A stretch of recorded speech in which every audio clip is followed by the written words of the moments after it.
Human reproduction relies on an exact intersection of anatomical integrity and biological synchrony.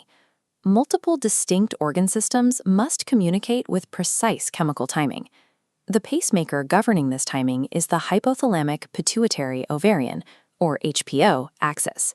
The sequence operates strictly top-down. The hypothalamus releases GnRH in pulses, prompting the anterior pituitary to secrete FSH and LH. These gonadotrochins travel downward to the ovaries, dictating the release of estrogen and progesterone. This highly sequenced chemical signaling finally converges on the target organ, the uterus, driving the standard 24 to 35-day menstrual cycle. But biological clockwork is fragile. When any single node in this signaling pathway misfires, the entire system falls out of phase. By examining 4 distinct clinical presentations, amenorrhea, dysfunctional uterine bleeding, dysmenorrhea, and premenstrual syndrome, we can trace how and where the reproductive axis fails. Any disruption in the cycle functions as a specific alarm bell, marking a failure at a higher level of the neuroendocrine chain. Amenorrhea is defined as the absence of menstruation. Clinically, it is divided into 2 categories.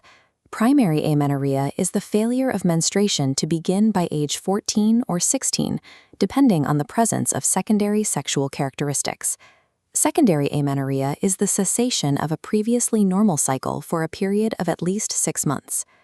To diagnose amenorrhea, a physician cannot simply look at the uterus. They must isolate the structural or chemical roadblock within a 4-tier topographic hierarchy. Level 1 is the central nervous system, or hypothalamic failure. Severe physical or psychogenic stressors, like extreme weight loss, anorexia nervosa, or intense athletic training, can suppress the pulsatile release of GnRH. The signal fades to 0 before it even leaves the brain. This level also includes Kalman syndrome, a rare congenital condition where the failure to secrete GnRH presents alongside anosmia, the loss of smell. If the hypothalamus is functioning normally, the investigation moves to level 2, the anterior pituitary. This MRI scan of the sella turcica shows a prolactinoma, a benign tumor overproducing prolactin, which in turn inhibits the secretion of gonadotropins. A more acute level 2 failure occurs in Sheehan syndrome.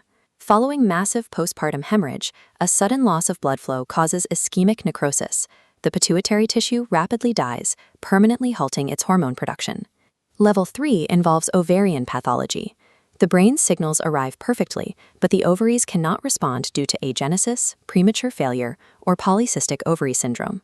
Finally, level 4 is target organ failure. The entire neuroendocrine cascade operates flawlessly, but the uterus is physically incapable of responding. The classic presentation here is Asherman syndrome, where intrauterine adhesions mechanically block the uterine cavity, frequently requiring hysteroscopic lysis to resolve the scarring. Diagnosing amenorrhea requires working backward up this chain of command, ruling out each anatomical level until the exact point of disconnection is found.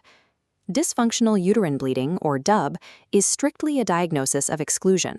It designates abnormal bleeding where no organic or systemic disease can be identified.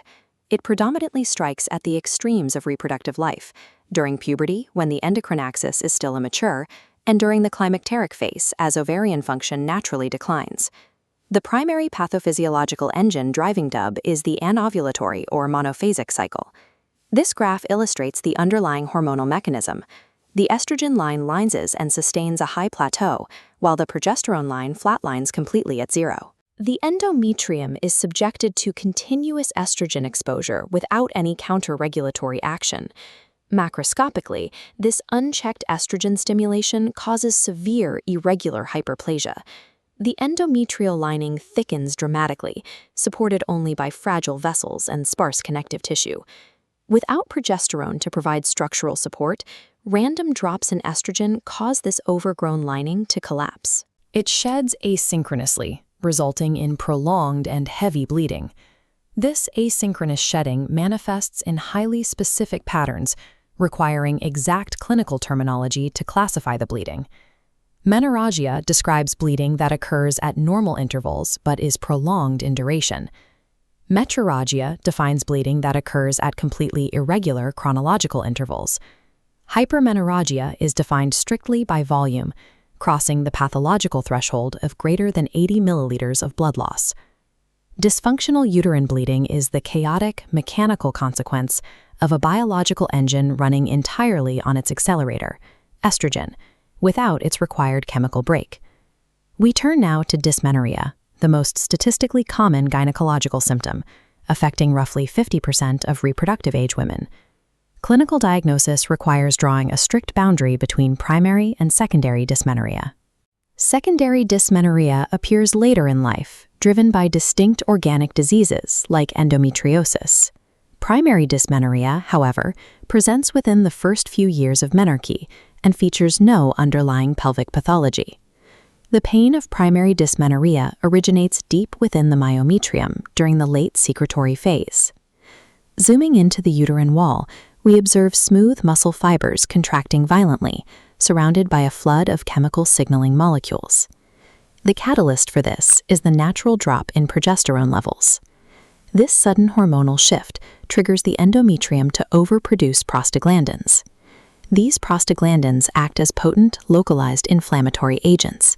They force intense myometrial contractions and regional vasoconstriction, generating the severe colicky pain that radiates to the lower back and thighs. Modern pharmacological therapy targets this exact pathway. Non-steroidal anti-inflammatory drugs block prostaglandin synthesis directly, while oral contraceptives can bypass the mechanism entirely by suppressing ovulation. Primary dysmenorrhea occurs as a hyperactive chemical response to a normal hormonal shift isolated within the pelvic tissue. Premenstrual Syndrome, or PMS, presents a different diagnostic challenge.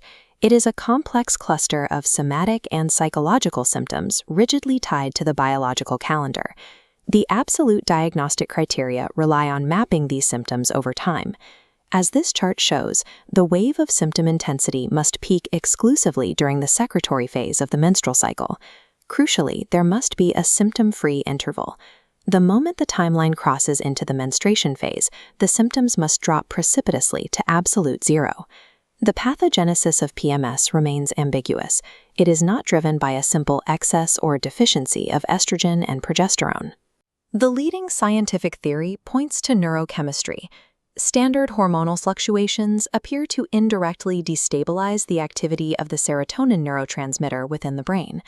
Other hypotheses suggest excessive prolactin or aldosterone secretion could be involved, though none of these mechanisms have been definitively proven. To diagnose PMS, a physician must look past the severity of the individual symptoms and focus entirely on their rigid dependency on the neuroendocrine clock. Returning to the complete hypothalamic, pituitary, ovarian, uterine axis, we can synthesize these distinct disorders into a unified map. Amenorrhea represents a total signal blackout at a specific top-down juncture. Dysfunctional uterine bleeding occurs when an asynchronous endocrine feedback loop causes target organ chaos. Dysmenorrhea and premenstrual syndrome represent severe chemical hyperreactions, both localized in the pelvis and systemic in the brain, to the system's standard ebb and flow. Clinical resolution is impossible if treatment only targets the outward symptom of bleeding or pain. The exact mechanism of failure must be isolated and corrected. True mastery of gynecological pathophysiology requires treating the menstrual cycle as an intricately balanced neuroendocrine ecosystem.